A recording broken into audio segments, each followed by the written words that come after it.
kalian terlihat sangat bersemangat dan sangat antusias untuk mengikuti pembelajaran pada hari ini ya. Baguslah, Ibu ikut senang melihatnya. Nah, sebelumnya Ibu mau ngabsen dulu ya. Anak Maria hadir. Kemudian ada Bagus hadir. Ada Ina hadir. Kemudian ada Yunisya hadir. Ada Kristi hadir. Ada Baby hadir. Kemudian ada Dita hadir. Berarti pada hari ini semuanya hadir untuk mengikuti kegiatan pembelajaran. Nah, Ibu berharap kita selalu dalam kondisi yang sehat supaya bisa mengikuti kegiatan pembelajaran seperti pada hari ini ya. Nah, sebelumnya Ibu mau nyuruh seseorang untuk memimpin doa sebelum kita memulai kegiatan pembelajaran. Ibu mau Dita yang memimpin doa. Telah selesai. Terima kasih untuk Nak Dita telah memimpin doa kita pada hari ini. Nah, minggu lalu kan kita sudah belajar mengenai ekosistem. Ada yang tahu nggak pada hari ini kita mau belajar apa? Ada yang tahu? Iya, Nak Dita. Silahkan. Iya, betul. Pada hari ini kita akan belajar mengenai sistem pernapasan. Nah, sebelumnya Ibu mau bertanya dulu. Ada yang tahu nggak alasan kenapa kita bernafas? Dan kalau kita nggak bernapas, apa yang akan terjadi? Ayo, siapa yang tahu? Ya, Nah Maria, silahkan. Iya, benar. Jadi, salah satu alasannya yaitu karena kita memang adalah makhluk hidup, di mana makhluk hidup ini salah satunya ciri-cirinya yaitu bernapas. Dan jika kita tidak bernapas, kita akan meninggal atau tidak bisa hidup seperti itu. Jadi bernapas itu merupakan aktivitas di mana kita akan memasukkan oksigen dan mengeluarkan karbon dioksida atau CO2 dan mengeluarkan uap air atau H2O. Sampai sini paham? Paham. Nah, oksigen tersebut yang kita hirup itulah yang sangat dibutuhkan manusia untuk melakukan metabolisme. Ada yang tahu nggak metabolisme? Ada yang tahu? Tidak ada yang mau menjawab nih. Ibu akan tunjuk. Coba Nak Maria. Nah, benar sekali ya, metabolisme itu merupakan sebuah proses kimia di mana proses kimia ini merubah nutrisi menjadi energi. Dan secara tidak langsung kita juga bernapas, salah satu fungsinya yaitu untuk menciptakan atau untuk menghasilkan energi. Benar. Sudah kan? Sudah mengerti sampai di situ? Baik, sekarang fokus lagi ke Ibu. Kita selanjutnya akan mempelajari mengenai organ sistem pernapasan. Bisa dilihat di belakang Ibu, organ sistem pernapasan itu kita yang paling tahu itu ada hidung, ada saluran pernapasan, kemudian ada paru-paru. Kemudian di hidung ini ada rambut hidung, kemudian ada kelenjar lendir. Kalian bisa merasakannya kan? Kalau di dalam hidung kita itu ada rambut-rambut hidung dan ada juga kelenjar lendir. Kemudian saluran pernapasan ini terdiri dari trakea, bronkus, dan bronkiolus.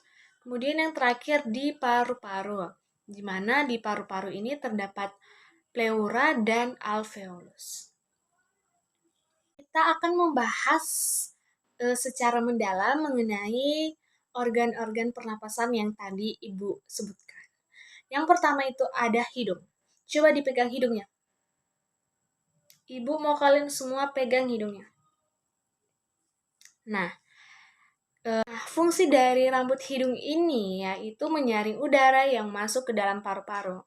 Jadi, udara yang masuk ke dalam hidung kita ini akan disaring oleh rambut-rambut hidung, dan itulah sebabnya mengapa jika kita bangun atau kita mengecek dalam hidung kita ini ada kotoran-kotoran, dan itulah yang disebut dengan debu-debu yang telah disaring oleh rambut hidung. Kemudian ada kelenjar lendir, di mana kelenjar lendir ini berfungsi untuk mengatur kelembapan di dalam hidung. Sampai sini paham? Ada jutaan sel saraf yang menangkap partikel aroma yang memasuki hidung. Kemudian aroma yang masuk ke hidung ini akan diteruskan ke otak, lalu otak akan menerjemahkan bau tersebut, entah itu aroma yang sedap ataupun aroma tidak sedap. Kedua yaitu saluran pernapasan. Bisa dilihat pada gambar. Saluran pernapasan yang pertama itu ada trakea, di mana trakea ini tersusun dari cincin-cincin tulang rawan dan terdapat silia atau bulu-bulu halus. Kemudian di bagian depan trakea ini juga terdapat epigiotis, yang dimana fungsi dari epigiotis ini ada yang tahu? Ayo, siapa yang tahu? Ya, Nak Feby, coba. Benar. Jadi, epigiotis ini berfungsi untuk membuka dan menutup saluran pernapasan. Dan di laring ini juga, di laring atau bagian yang paling pangkal itu, terdapat pita suara. Ada paru-paru, di mana tadi Ibu menyebutkan kan ada 2 itu.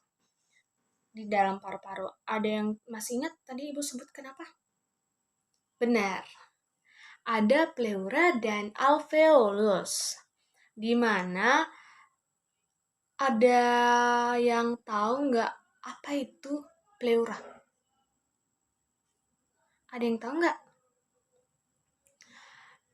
Jadi, pleura itu merupakan selaput pembungkus paru-paru.